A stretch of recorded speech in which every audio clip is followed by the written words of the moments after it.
Olá, eu sou o Carlos e aqui nós estudamos a Bíblia. Seja bem-vindo você que vem aqui conhecer um pouquinho das Escrituras Sagradas. Aproveite e conheça também nosso material aqui do canal, tem bastante coisa para você conhecer a Bíblia.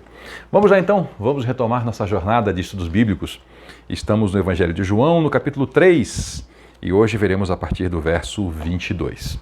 Vamos relembrar algumas coisas aqui. Qual é a nossa proposta, a minha proposta, e eu espero que seja a sua proposta também, com esta jornada? O que esta jornada, o que este canal aqui tem de diferente que pode lhe oferecer, que pode lhe ajudar na sua jornada pessoal de conhecimento de Deus, de andar com Jesus? Bom, se você nos acompanha há algum tempo, você já percebeu isso.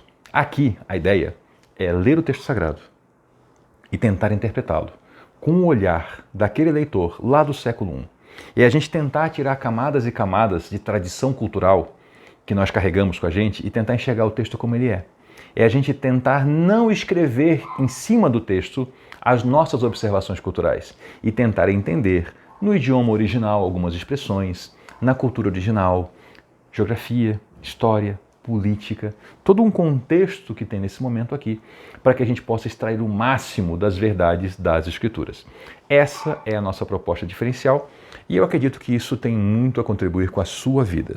Se você está interessado, nos acompanhe nessa jornada e aproveite também e conheça os vídeos lá do Evangelho de Mateus. Nós temos todo o Evangelho de Mateus, uma playlist completa do primeiro ao último capítulo, para você conhecer segundo a perspectiva de um judeu. Para quem não sabe, Mateus era judeu, Jesus era judeu e a primeira igreja também era. Mas vamos aqui para João. Então Jesus e seus discípulos saíram de Jerusalém e foram à região da Judéia. Passou um tempo ali com eles batizando.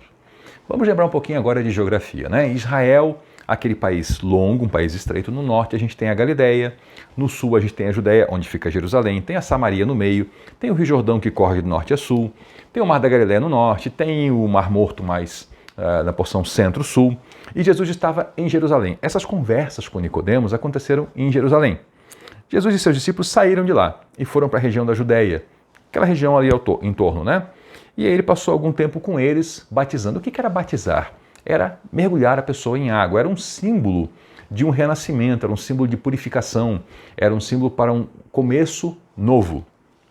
Nessa época, João, não o João que escreveu esse evangelho aqui, mas o João chamado João Batista, aliás, se você não sabe ainda, Batista não era nome, virou nome hoje, mas Batista era uma função, era aquele que batiza. Então João Batista era o João o imersor, João o que mergulhava as pessoas em água. E nós conhecemos como João Batista. Então João também estava batizando em Enom, perto de Salim. Esse local hoje não é bem identificado, existem algumas conjecturas sobre onde é que pode ser Enom e Salim, nós não sabemos exatamente. Só sabemos que era na Judéia, então, sul de Israel. E estava ali batizando por quê? Porque havia bastante água ali. Então, é um país que tem algumas regiões desérticas, é natural que para batizar se vai procurar as regiões onde há água, né? E o povo ia até ele para ser batizado. A ele quem? Ao João, né? Então veja, Jesus estava um tempo batizando lá com seus discípulos, mas também naquela região ali em Enom, perto de Salim, estava João Batista batizando. E é claro, isso aconteceu antes de João ser preso, né? Surgiu então uma discussão entre os discípulos de João e um certo judeu a respeito da purificação cerimonial. Você já percebeu como dá encrenca dentro do ambiente religioso? Como dá discussão? Tem tanta coisa para a gente tratar, tem tanta coisa para a gente crescer juntos, tem tanta gente precisando conhecer do Evangelho e às vezes nós gastamos nosso tempo com discussão de pormenores e às vezes vira briga até, às vezes grupos se rompem, pessoas rompem amizades enquanto que eram para estar unidos, né, lutando pela causa do Evangelho em amor. Mas enfim, surgiu uma discussão lá acerca da purificação cerimonial. E aí, em função dessa discussão, acho que isso esquentou o clima e a mente de algumas pessoas, e aí os discípulos do João foram falar lá com o João e disseram o seguinte: professor João, Rabi, né? Aquele homem que o senhor encontrou lá do outro lado do Rio Jordão, aquele que o senhor deu o testemunho, também está batizando e todos vão até ele. Estão sentindo um arzinho aqui, assim, quase que de uma suspeita de divisão? O que eles estavam dizendo? Estavam dizendo, olha, Jesus, né, você batizou Jesus e deu testemunho dele, e agora está ele lá batizando e está todo mundo indo para ele. Né? Quer dizer, nosso grupo aqui, como é que está? Existe uma coisa muito ruim que envolve as organizações, as instituições. Aqui não era ainda uma organização, era um grupo só, mas estava se organizando. É que muitas vezes instituições e organizações se preocupam, com o passar do tempo, muito mais com a sua própria sobrevivência enquanto instituição, organização, grupo, do que com a missão original. E a missão original aqui de João Batista, ele tinha muita clareza do que era, mas os discípulos não estavam tendo, não. Os discípulos queriam que o grupo deles fosse o grupo principal, que as pessoas viessem até João, nosso grupo, nós aqui, né? E aquele lá. E aí vem a resposta de João. João respondeu: ninguém pode receber coisa alguma a menos que lhe seja concedido do céu. Ele tá voltando aos fundamentos da coisa. Gente, olha só. Ele tem o que ele recebeu do céu. Jesus era o Messias, João não era. Vocês sabem que ele disse claramente: eu não sou o Cristo. João já tinha dito isso claramente. Estou aqui apenas para preparar o caminho para ele. Isso João também falou claramente muitas vezes. E aqui ele traz uma metáfora do casamento. A metáfora do casamento é muito usada na Bíblia, né? A relação de Deus com o seu povo, a relação noivo com a noiva. Isso é muito usado, né? Porque o casamento ele foi idealizado para ser uma coisa sublime, né? E ele fala: é o noivo que se casa com a noiva. É o noivo, tá? É o noivo que vai casar com a noiva. O amigo do noivo é tipo o padrinho, né? Ele simplesmente se alegra ao estar ao lado dele e ouvir seus votos. A noiva não é para o padrinho, a noiva é para o noivo. João Batista era o padrinho, o noivo era Jesus. E quem é a noiva? O povo, a igreja. Portanto, me alegro muito com o destaque dele. Ele deve se tornar cada vez maior e eu cada vez menor. Gente, esse texto aqui é bom demais. Olha que mente clara que João Batista tem.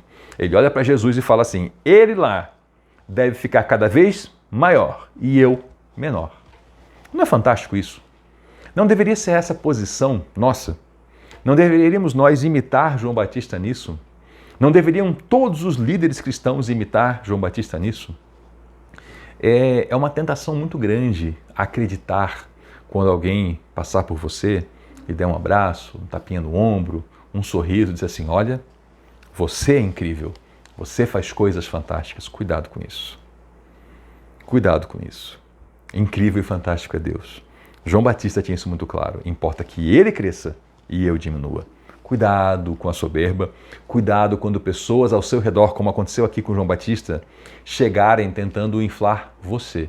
Não aceite. Siga esse bom exemplo de João Batista. As Escrituras Sagradas, elas são maravilhosas. Elas são extensas, sim. Mas você sabia que você pode conhecê-las se você ler 3 a 4 capítulos por dia. Vamos botar assim, 4 capítulos por dia. Em um ano você leu o texto sagrado todo. Então eu lhe proponho esse desafio, essa jornada que muita gente está fazendo. Comece lá em Mateus, comece no Novo Testamento, que é mais fácil para entender. 4 capítulos por dia. Leia, medite, anote. Se puder, tenha acesso a uma Bíblia de estudo, porque tem comentários nela. Vai lhe ajudar a entender melhor, né? Use, preferencialmente, uma tradução mais contemporânea, uma tradução mais dos dias de hoje. Eu tenho aqui comigo uma que eu já comentei recentemente no vídeo, mas eu quero comentar de uma outra agora. Existe uma Bíblia num português bem do cotidiano, bem fácil de entender, chamada Nova Tradução da Linguagem de Hoje. É uma entre tantas boas Bíblias que você pode usar. Você vai perceber que é um português muito claro, um português do dia a dia, que facilita, né? Eu acho muito bonito traduções clássicas, eu acho muito bonito pegar um texto sagrado e ver, por exemplo, expressões como vós sois, né? Mas às vezes complica um pouquinho o entendimento. Às vezes vocês são, fica mais fácil, né? Então, sugiro a você, procure uma boa tradução. Se você lida muito bem com português clássico e arcaico, procure também uma tradução mais clássica. Isso também é muito legal, muito gostoso essa experiência. Mas não deixe de ler você mesmo as Escrituras. Deus nos deu esse livro sagrado. São 2000 anos de história de pessoas que deram a vida para preservar esses documentos. Hoje é tão fácil, tão popular, nós temos em livros, nós temos no celular, na internet, enfim, é fácil o acesso. Não desperdice isso, porque gerações e gerações quiseram ter o que nós temos hoje e não tiveram, então vamos aproveitar esse conteúdo. Aproveite que você está aqui e está curtindo o conteúdo, deixe o seu gostei, né? Se inscreva, curta, compartilhe e comente a sua experiência com as Escrituras. Muito obrigado por nos acompanhar até aqui. Eu sou o Carlos, aqui nós estudamos a Bíblia. Até a próxima.